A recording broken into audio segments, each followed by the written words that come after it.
Stuart Flashman for plaintiffs, John Toss et al. Michael Brady, also for plaintiffs. Thank you. Michelle Nov for the defendants. Thank you. Mark Packer for the defendants. Thank you. Tom Polens for the high-speed rail. Thank you as well. Ray Carlson for the amicus, King County Water District, Your Honor. Thank you. Anyone else that we have? Anyone on the phone? All right. Mr. Flashman, I'll let you begin. Thank you, Your Honor. So we are here today to talk about remedies for the authority's violations of Proposition 1A. These are at this point procedural violations. And I've identified in my briefing two major contracts that the authority has entered into that we feel are in violation of provisions of Prop 1A in terms of committing bond funds without having prepared a subsection D funding plan. We've also identified some other minor contracts that the authority is apparently entered into or is about to enter into, which again will also commit bond funds improperly. And it appears there's a small amount of money, although the authority may be able to provide evidence that that hasn't been spent, but it appears from the documents that we've received and presented to the court that there has been $4 million that may have actually been spent on construction from bond funds. Again, we think this is all improper. In addition, there is evidence that was submitted with a request for judicial notice from amici curiae, indicating that there are further expenditures expected.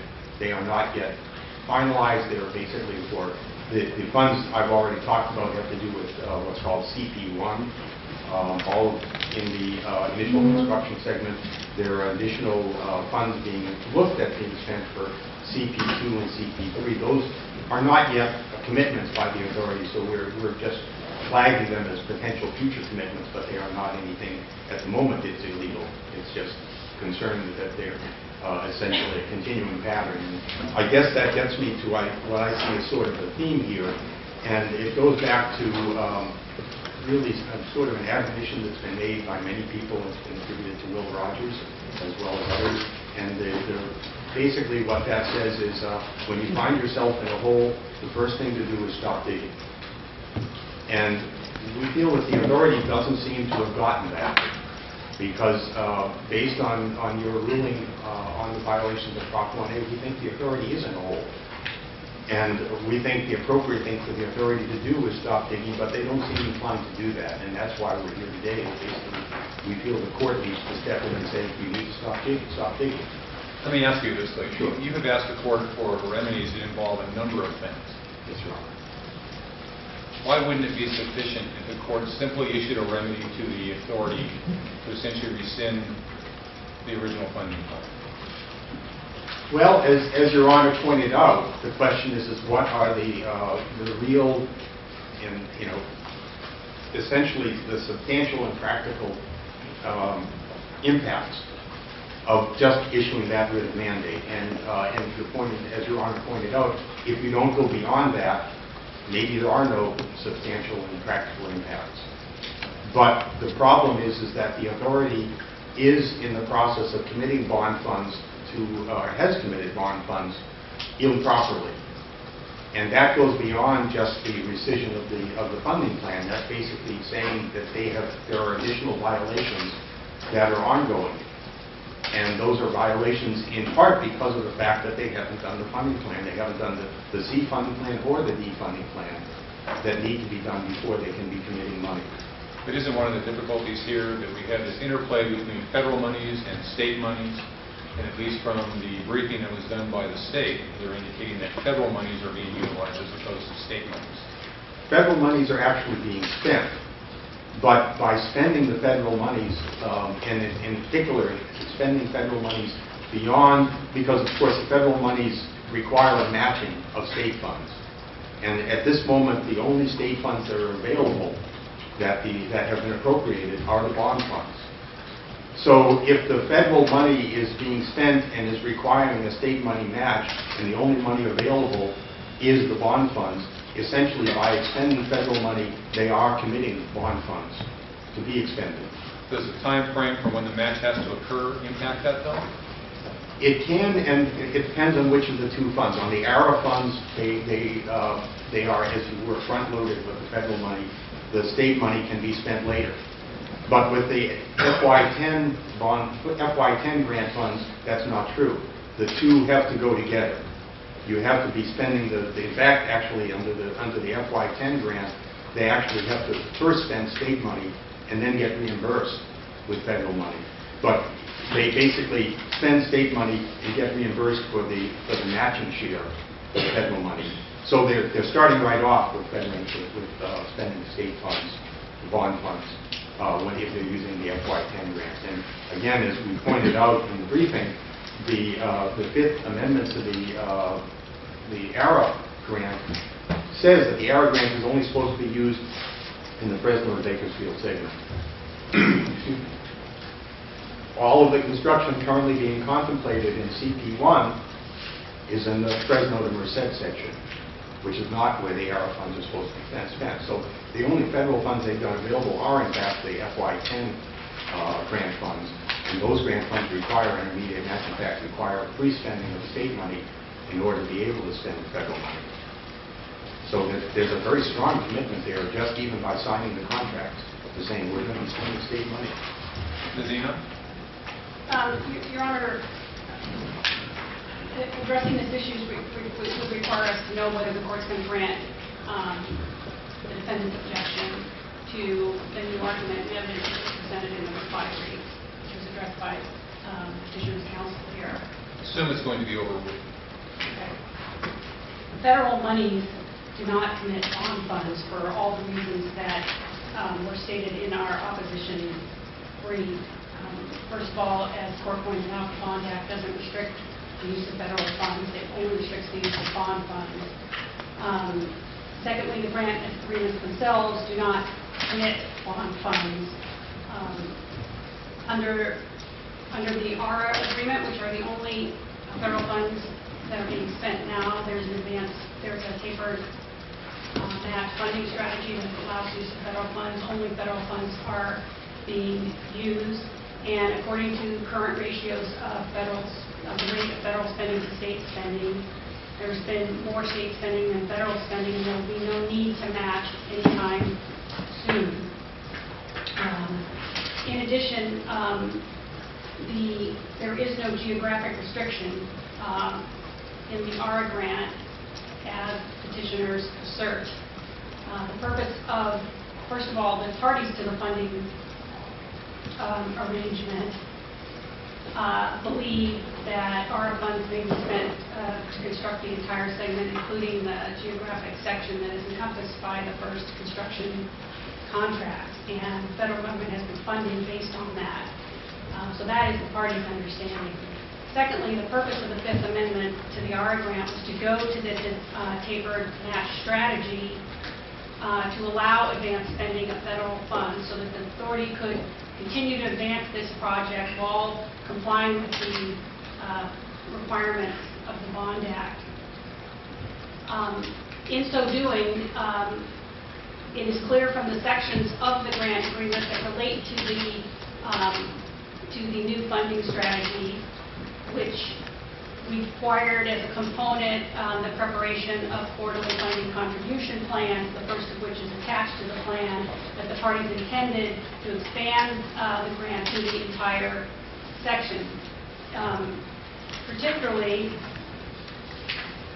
important language is on page 83, which indicates that the work required by attachment 3A includes 2 to 3 geographically based design construction contracts and 1 project-wide contract. The project is the entire ICS. In addition, if the court looks at attachment 3A, exhibit 3, which is the funding contribution plan, and looks at the uses for which funding is authorized, it will see a list under the reference DB, which means design build, of 5 contracts. The first contract is the State Route 99 contract, which we refer to in the papers as the Caltrans contract. The second contract is CP1, which we refer to in the papers as the 2 to 3 contract. And listed below that are contracts 2, 3, 4, and 5 to complete the entire ICS. The funding contribution plan has to be approved and was approved by the federal government. Therefore, it's understanding as well as the authorities that the funds are funds used for the entire program. In addition, that means that petitioner's argument that the FY10 grant, which doesn't have an advanced funding feature in it, are not the sole funds that can be used. In fact, those funds are not going to be used until after the ARP funds are exhausted, because there is a time limitation, expiration date of the ARP funds. What's the consequence to the authority if the court orders rescission of the Section C funding plan? With or without invalidating the contract? Correct, without. Without. There's no effect to the authority because there's no real benefit. So the plan means nothing? The plan means everything, but you have to look at the circumstances in which the plan is required to be developed. It's part of a legislative process, and it was developed and presented to the legislature so that it could determine whether to appropriate funds to build high-speed rail. And to the extent that there are any protections or costs for taxpayers in that plan, they are exercised through the legislative process. What about the fact, though, that there was non-compliance with the funding identification and with the environmental requirements? And that those were essentially prerequisites before you get to this Section D funding plan. The authority's view of the Bond Act, well, first of all, the authority believes it did comply with those requirements. It was required to produce a funding plan. Well, we've had that discussion. And to meet the requirements. And it believes it did that when it submitted the plan. It didn't do it not believing that it had not satisfied the requirements. Okay, but taking it from the perspective of the authorities now been found not to have done that, and that those things were essentially a prerequisite to the Section D funding plan. What happens if the court orders rescission of the C funding plan? Nothing practical happens if the court orders invalidation. So the authority can simply go forward? The authority has an appropriation to build a project authorized by that appropriation. Isn't there non-compliance then with Prop 1A? There is not non-compliance with Prop 1A. So there is a finding that certain of the reporting requirements were not satisfied. However, the decision maker, the person who reviewed, the entity that reviewed that plan was the legislature, and the appropriated funds. It could have appropriated funds for another project. It chose to appropriate projects for the usable segment that was identified in the funding plan, but it could have said, we're not going to appropriate funds for that project, we're going to appropriate funds for this project. And then the authority would be bound to build the project that was authorized by the legislature, and the second funding plan would be bound to provide information that relates to the appropriation of the legislature. So the appropriation controls the direction of the project, and for those reasons, a finding in this court that there has been a failure to satisfy certain of the reporting requirements doesn't create a real practical benefit that could occur by invalidation of the subdivision C funding plan. So your argument would be that the sole purpose of subsection C was to simply provide information and that there's nothing more to it? It was designed to provide a lot of information to the legislature, more information than it would normally get in routine public works projects. And if that information essentially is such that one can determine that there's non-compliance with the Prop 1A requirements in subsection C, it doesn't matter? The duties are not for the benefit of cost. The duties are imposed on the authority for the benefit of the legislature. And to the extent there is non-compliance with that, the taxpayers are represented through the legislative process. The funding plan process is a legislative process. Both the first subdivision C plan and the subdivision D plan are highly unusual legislative processes, but they are legislative processes. So the fact that it was a proposition voted on by the voters becomes secondary to the fact that the legislature can just simply do the appropriation as it wishes? The It is a bond act, Proposition 180 is a bond act. It was approved by the voters. There are performance requirements, design requirements, cost restrictions that govern how the plant projects can be built. However, the funding plan requirements are part of a legislative process that were designed to provide the legislature with maximum amount of information so that it could decide what to do and what it wanted to do. And it reviewed the funding plan, it reviewed a draft business plan, and there were hearings, there was an opinion. In fact, there was an opinion from Ledge Counsel to its client that it could authorize a smaller usable segment than the one authorized in the, or approved in the funding plan if it wanted to appropriate for a smaller segment. The legislature chose the bigger segment, and any subsequent funding plan has to be based on the legislative appropriation, which could have been different than it was. That's why violations of reporting requirements, Bond Act reporting requirements in a funding plan do not create an enforceable cause of action in favor of taxpayers like costs. Is compliance with Section D required? Compliance is required. And if there's non-compliance with Section D, what happens? What is required is the production of a plan, and the production of a plan that meets all the subdivisions of that section. And as the court knows, there's a number of requirements for a subdivision D plan, including expert financial reports, etc. All of those have to be produced, and all of them have to be presented to the director, who makes a decision based on consulting with the legislature. I don't believe that there is a cause of action for producing a financial report that doesn't satisfy the requirement. That's up to those decision makers and the legislature as part of this very unusual legislative process. But can the authority approve a Section C or a Section D report that are clearly deficient? Leaving the legislature out for a moment, can the authority approve such a report if it's deficient? Well, without defining what deficient means, I'd have to say I really don't know. But it has to produce a report that contains information responding to all of the many requirements. Well, let me just go one step further. Can I just add? And if it produced a clearly deficient report, in the court's view, it wouldn't get an appropriation. It could have produced a report that said, we have no identified funding sources. Give us an appropriation. I mean, clearly it wouldn't get an appropriation. The object is to provide as much information as it can, meeting those reporting requirements, so the legislature can decide what it wants to do. And that's what it did. Well, let's then go backwards a little bit. The environmental certifications were required to be accomplished. What the authority heard was that they will be accomplished. That was found to be a violation. The authority still approved it, submitted it to the legislature. The Section D report requires an update of something that hasn't even been done that should have been done. What does the authority do? Well, first of all, the subdivision D plan doesn't address environmental clearances.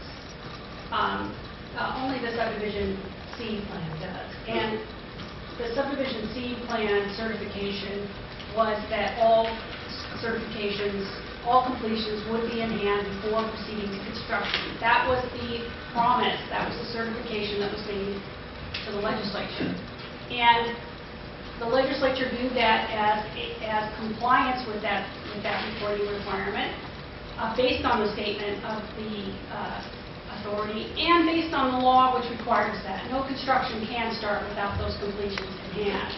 The purpose of that reporting requirement was to ensure that the authority would not try and exempt itself from any environmental pre-clearance requirements, and the legislature wanted a surety that it would not. And to the extent, and it satisfied that requirement by stating that it would, and that concern and that purpose by stating that it would have all completions in hand before proceeding to construction, and the legislature accepted that.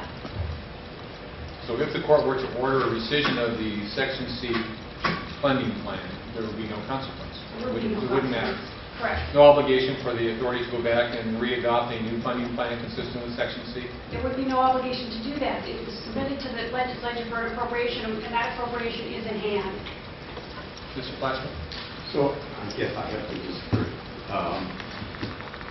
I think that it's worth bearing in mind that the measure that the legislature passed, that where they put the bond issue on the ballot, not all of that went on the ballot. And the provisions that we're talking about here did go on the ballot. So if this was only for the benefit of the legislature, why did it need to go on the ballot? The voters. This was to reassure the voters that the money was going to be handled responsibly, that there were going to be a lot of financial assurances and financial protections, so that the voters, the bonds that the voters were approving would not end up being wasted. And that means, and these are mandatory provisions, there's no question, these were not you may or you should, these were requirements.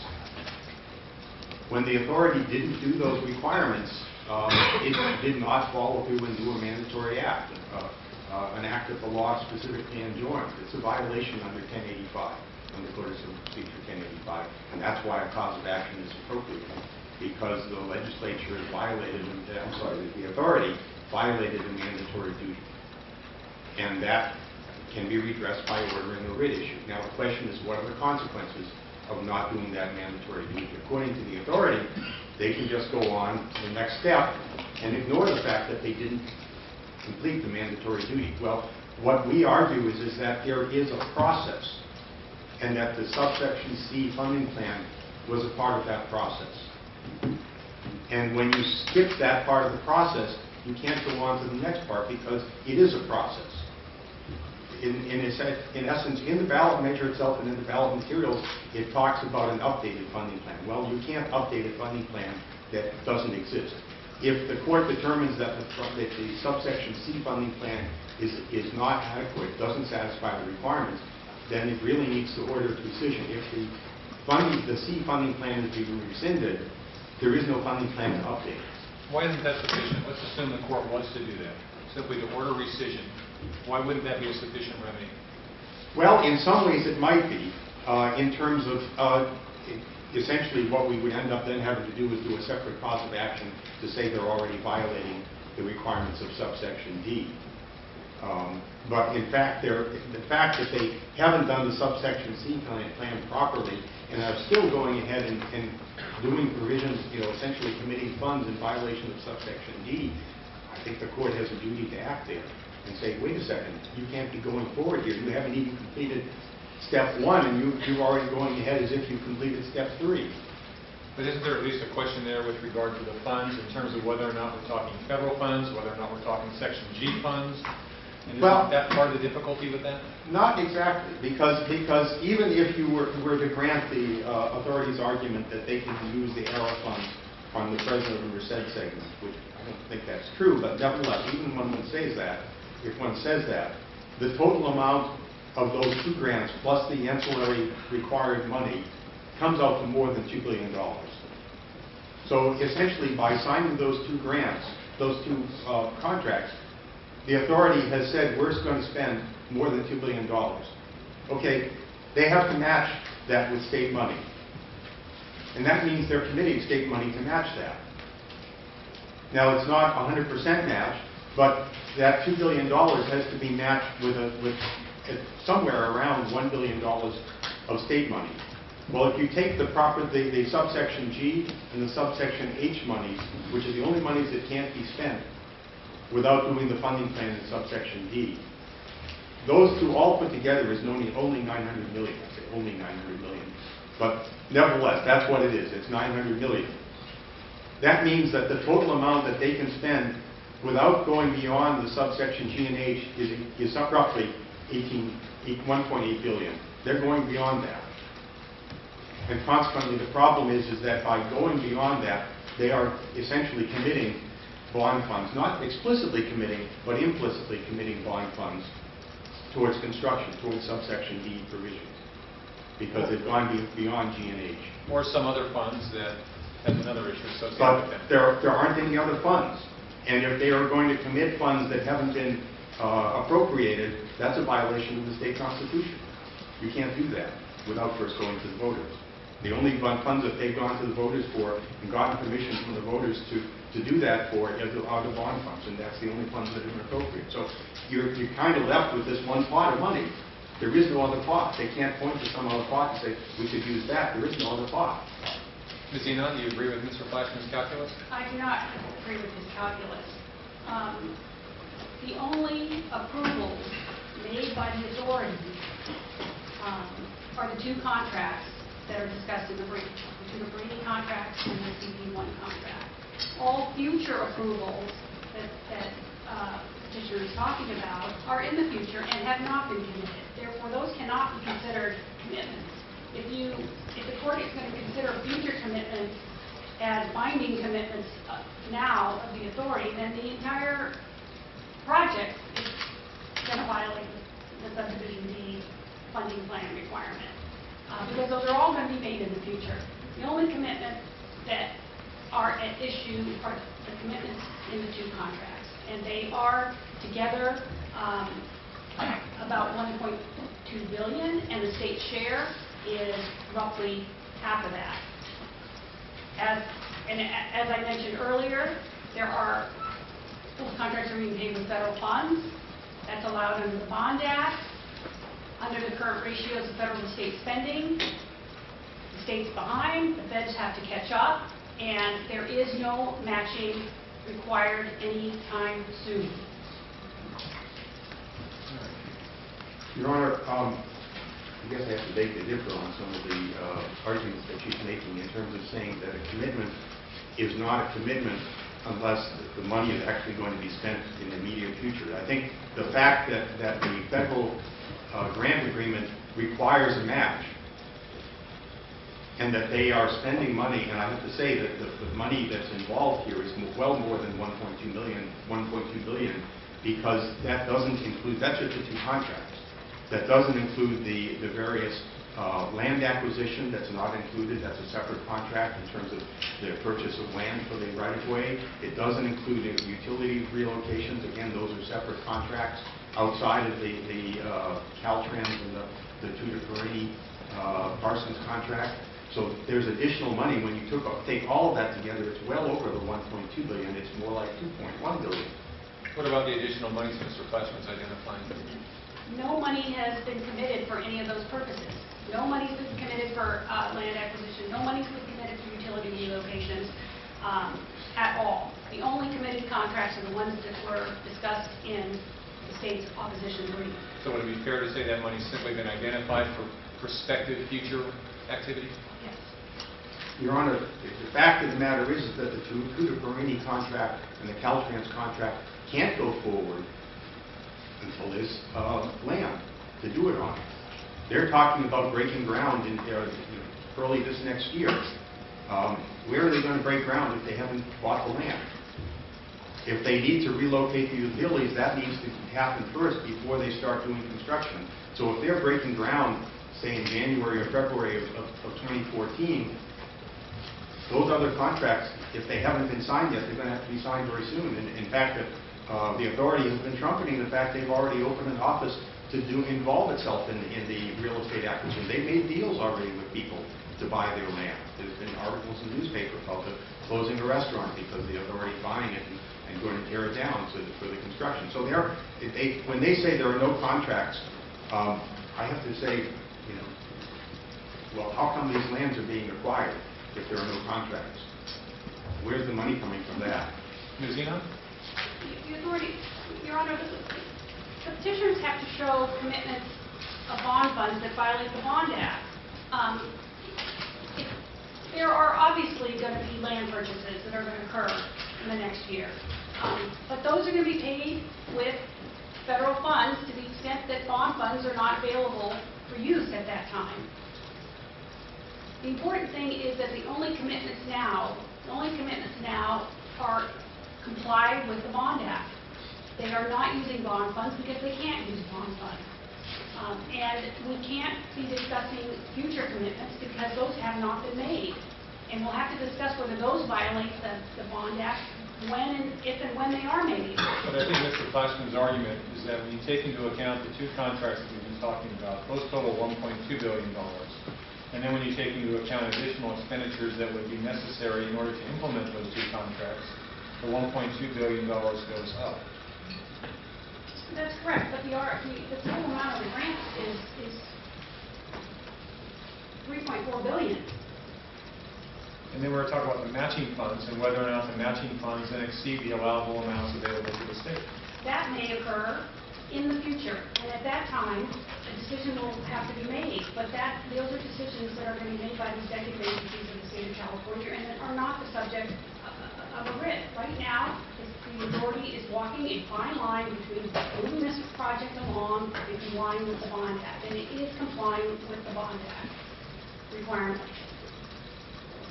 I guess, Mr. Classman, isn't your argument one that's a better argument for a later day? Well, Your Honor, the fact that they are basically saying there are no commitments. But if they are committing, let's say, $2.1 billion of ARA funds, then they are essentially also committing the matching funds for those ARA funds. And the matching funds for those ARA funds exceed what's allowable under G&H. But won't that all boil down to when those commitments actually occur? You may ultimately get to the $2.1 billion number, but if you're not there yet, there doesn't seem to be a problem. If they have already, in other words, if they have made commitments in terms of the two contracts and the requirements in order to go forward with those two contracts, because essentially, if you can't do the two contracts, well, if you're committing to the two contracts, it's kind of like, I guess, goes back to maybe the argument I was making in terms of the C and D, which is that you can't put on your shoes until you get out of bed.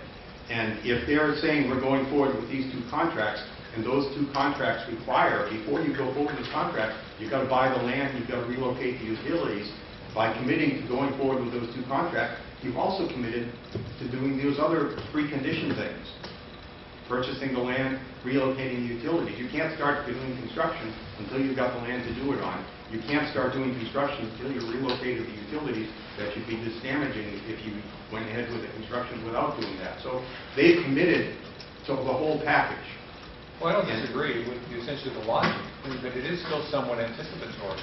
What you're assuming is that, in fact, those things must occur. It's just like you can't drive on a roadway until the road exists. And I understand that. But the contract for the actual construction of the road hasn't yet been let, despite the fact that the contract for the purchase of the vehicle seems to have been let. And I think the answer is that we're talking not just about expenditure, but commitment. So if you are basically saying we're going to drive on this road and we're going to do it next Tuesday, then you're committing we're going to have the road finished by next Tuesday, because otherwise you can't commit to you're going to drive on it. But isn't the lawsuit still a little bit premature, and wouldn't it be better to wait until such time as the actual contract is let, and then the numbers actually work in your favor? Well, I think the answer is subsection D, which says that you can't do any commitments of bond funds until you've done the funding plan. And the purpose, obviously, is to say you don't start, you don't even start putting those, holding those funds aside and saying these funds are intended for this use, and we're basically promising these funds. You can't promise the funds until you've committed the funding plan. And they're promising the funds. They're spending the federal money, and the spending of that federal money is saying we're promising the funds. And there are no funds to promise other than the bond funds. So they are promising the bond funds, and they're committing them. Ms. Eno? May I respond? First of all, the fact that the state is going ahead with these two contracts doesn't mean that it has to do things in the order that the Petitioner's Council has suggested. Right now, those contractors are in design mode, and they are taking design planning from 50% to 100%, and that's all that's going to be occurring on those contracts for some time. So you don't have to have land purchased before you can consider whether the contracts themselves are commitments. That is not the case. Second of all, the state is going to approve and submit a subdivision D funding plan when it needs bond funds to match. it does not need bond funds to match at this time under the funding strategy that it's been approved with its funding partner, the federal government. Therefore, there is no violation of the Bond Act. So those grants require matching. They do not require matching with bond funds. And they very carefully don't require that. They were both initially executed before the funding plan was even approved and are referenced in the funding plan. And they couldn't promise anything they didn't have. All right. There's the money. If they're not using the grant funds, or if they're not using the bond funds, what other funds are they using? What other funds can they promise the federal government that's going to be used to match? There aren't any. And to promise funds that don't exist, again, would be a violation of the state constitution. Well, let me ask Ms. Zenon to respond to that.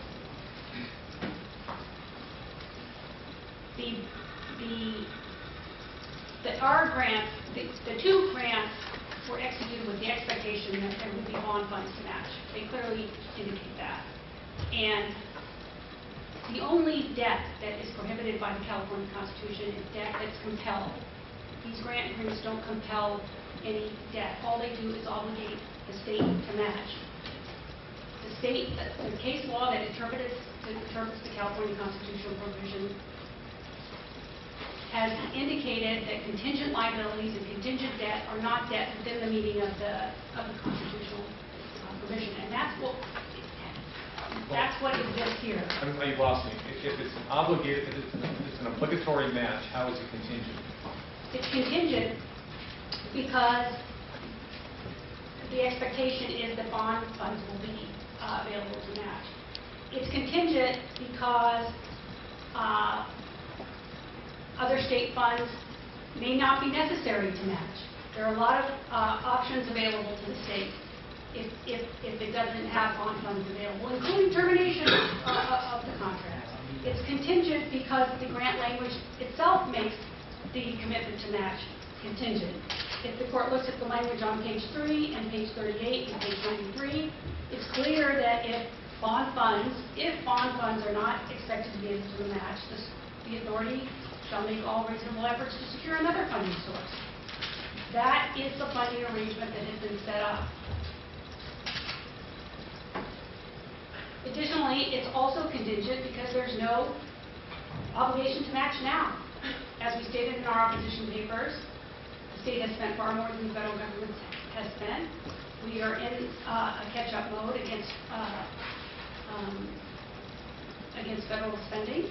Therefore, there is no match that's required, and there can be no violation of the constitutional requirement as a matter of law. Your Honor, just because the authority hasn't actually spent the money doesn't mean it hasn't obligated that money. It signed the contracts. Those contracts obligate the state to follow through and pay the money for those contracts. So that federal money and the corresponding match of state money are now obligated under the contract. And if those contracts, which this is the argument we're making, is that those contracts, when you take together those contracts and excuse me, and the ancillary spending that has to go along with Grab some water. But be careful when you pour up your example. Thank you. The combination of the money that is obligated under the grants and the money that is indirectly obligated, under the contracts, and the money that's indirectly obligated because it's required in order to go forward with those contracts, that whole package is what's been obligated at this point. All right, I understand. And under the grant agreements, that in turn means there's a state obligation to match.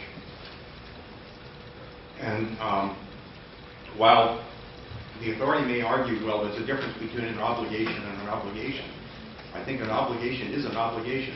You know, to call it contingent is kind of hand-waving, because when they are required to match, I think that's an obligation. It may not be an obligation that has to be satisfied right now, but nevertheless, it is an obligation. Just the way as a contract is an obligation, it may not mean you've got to pay the money right now, but it is committing you to paying those money. These are commitments that have been made.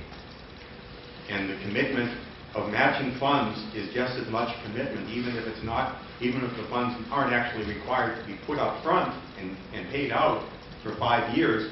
Nevertheless, they have been obligated, they have been committed, and that's what's prohibited under subsection D. Your Honor, the contracts contain, the Caltrans contract is an interagency agreement between two state agencies to be canceled at any time. The Tudor-Perini contract has a 30-day cancellation provision in it. Therefore, those contracts only obligate payments to the extent that they are live contracts.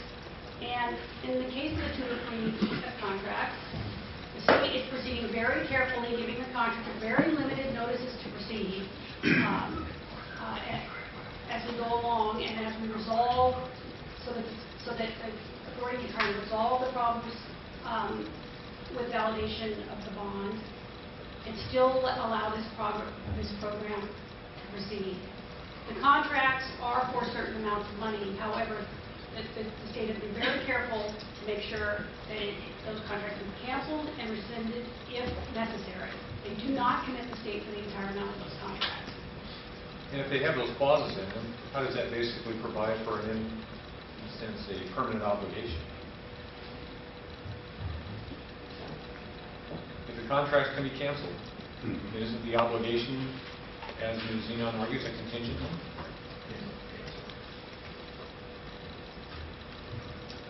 Just think about that.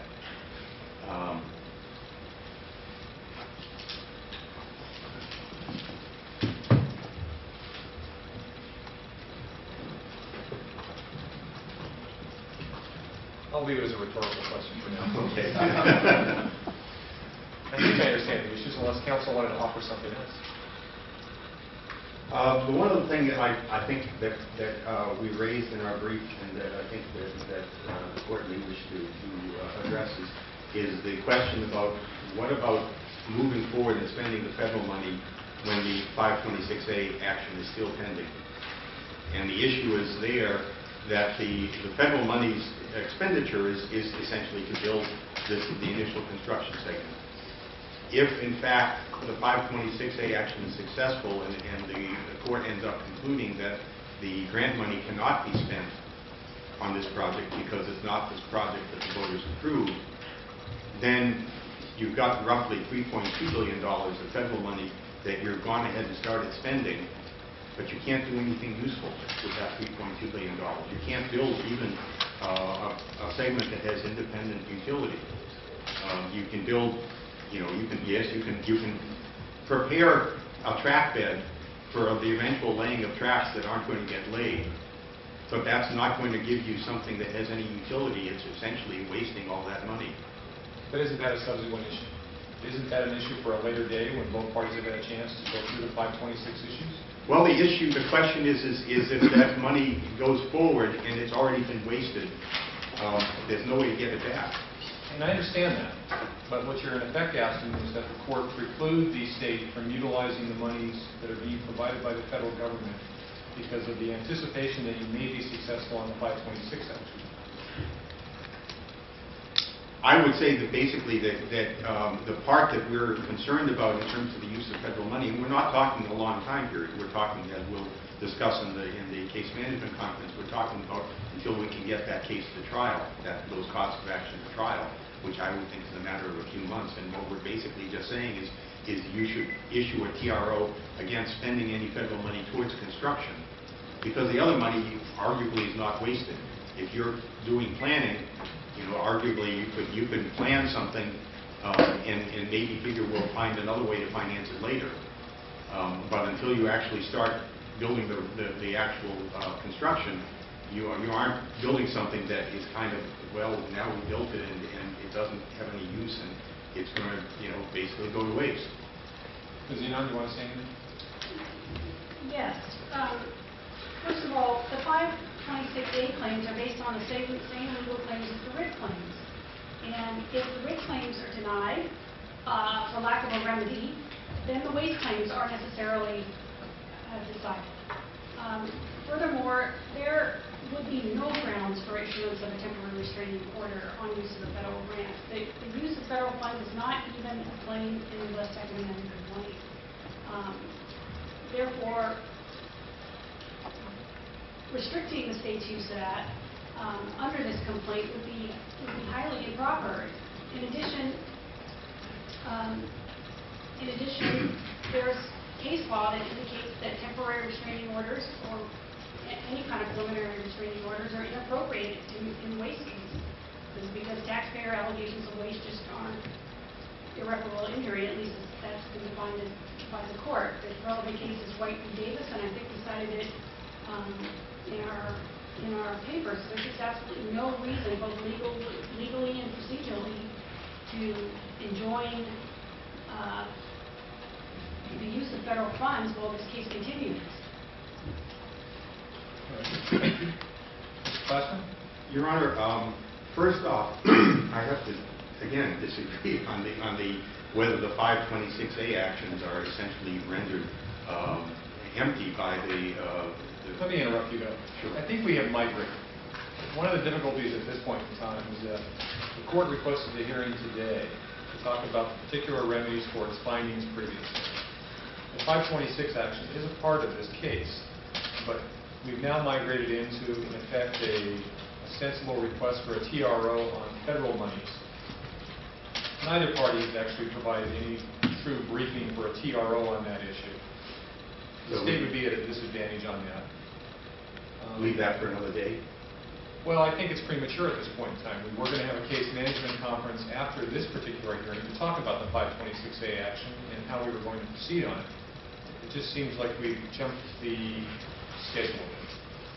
Unless counsel want to point something out to me that I might be missing.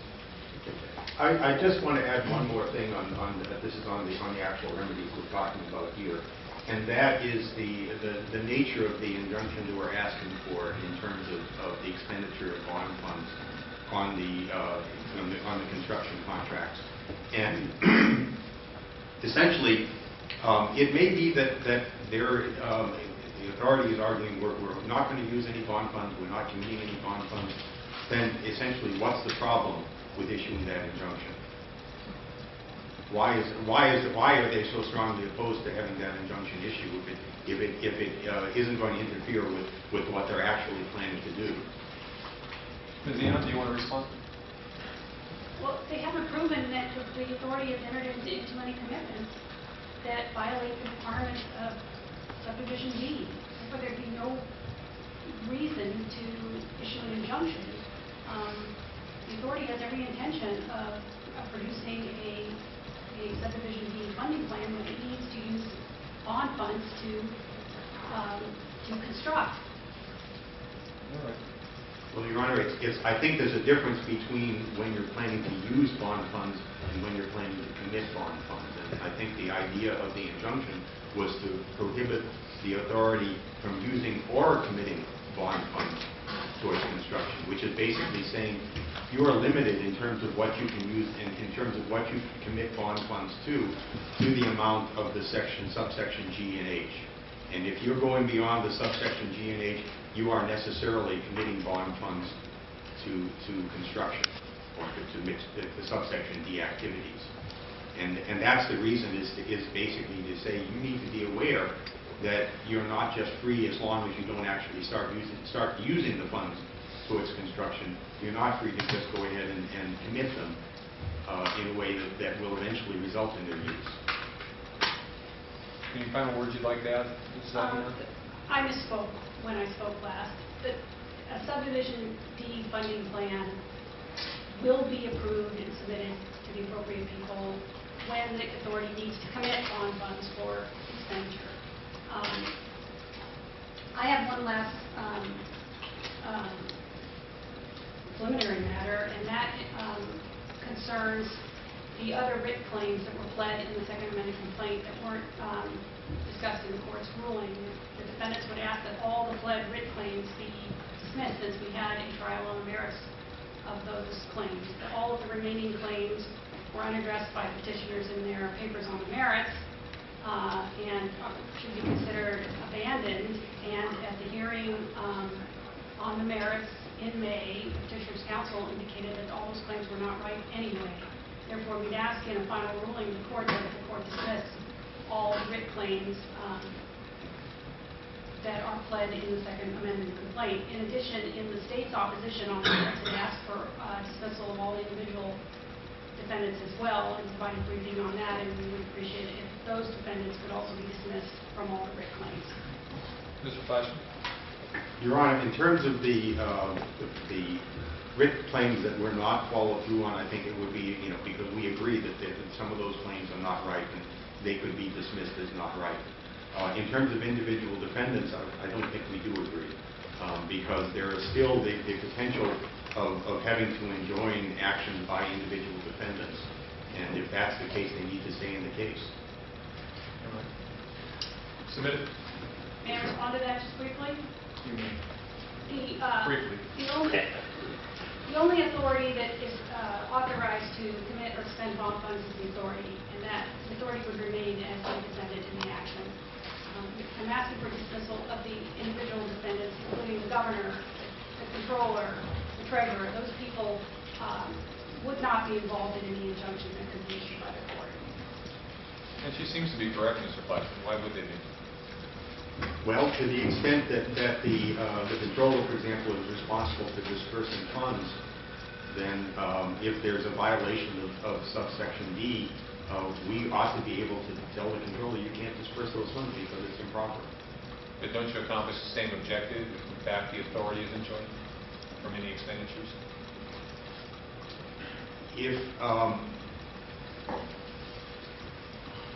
I think the answer is if the authority gets the funds, they shouldn't be getting the funds. It's not, in other words, maybe the end result may be similar, but the funds really shouldn't even be given to the authority if they were improperly, if the requirements for the controller to release those funds have not been satisfied.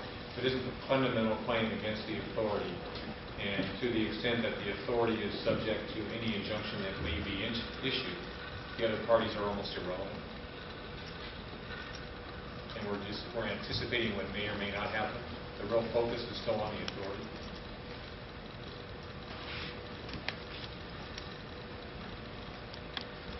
Again, I have to think about that. All right, I'll leave it there. Any other comments you'd like to make, Mr. Fleishman? And that they can just roll on forward to the subsection D plan and ignore the fact that they didn't prepare a proper subsection C plan. I think, again, we've talked about the fact that the subsection C plan is the only funding plan that addresses environmental clearances. And as we pointed out in our briefing, the reason for not addressing the environmental clearances in subsection D is because the assumption is that they were properly addressed in subsection C, and what more is there to add? But if they were not properly addressed in subsection C, you really shouldn't be able to go on to subsection D until you have addressed them. All right, thank you. Yeah, I do have, excuse me, Your Honor, I do have one point to make. Way back in March, when the first round of briefing was filed, our opening brief cited extensively a case called Vanetta, a Supreme Court case, and that deals with the exposure of the individual defendants here. The Supreme Court said those who authorize or participate in any manner in the disbursement of the funds and so forth are properly in the action under declaratory relief under 526A injunction and so forth. I just remind the court that was presented several months ago. Your Honor, and actually in terms of the dismissing the defendants, even if you would dismiss them in the writ action, they really need to be included in the 526A action, because in the 526A action, you're potentially looking at invalidating the appropriation, because that's where the 526A action may well be headed. And if that's the case, then, for example, the controller absolutely needs to be included in the case. All right. All right, submitted. Ms. Ron. Submitted. Thank you all. All right, if I can see